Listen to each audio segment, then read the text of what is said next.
महाराष्ट्राचा आवाज आपल्या हक्काचा। उल्हासनगरमधील मध्यवर्ती पोलिसांनी रविवारी सकाळी रिक्षातून 100 किलो गोमांस घेऊन जात असताना एका महिलेसह दोघांना अटक केली आहे।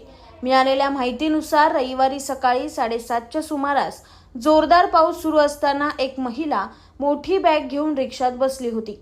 याबाबत बजरंग दलाच्या काही सदस्यांना माहिती मिळाली असता त्यांनी घटनास्थळी धाव घेतली व त्यानंतर पोलिसांना माहिती देऊन त्यांच्या मदतीने रिक्षा थांबवून तपासणी केली। तपासादरम्यान 2 पोत्यांमध्ये 100 किलो पर्यंत गोमांस जप्त करण्यात आले। मध्यवर्ती पोलिसांनी या संदर्भात आरोपींच्या विरोधात गुन्हा दाखल करून त्यांना ताब्यात घेतले आहे।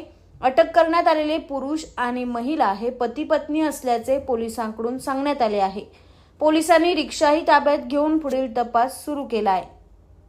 तुमच्या परिसरातील काही घडामोडी किंवा समस्या असतील तर आमच्या वृत्तवाहिनीला संपर्क करा आणि तसेच सतत अपडेट राहण्यासाठी आमच्या वृत्तवाहिनीला सबस्क्राइब करा आणि बेल आयकॉन दाबायला विसरू नका।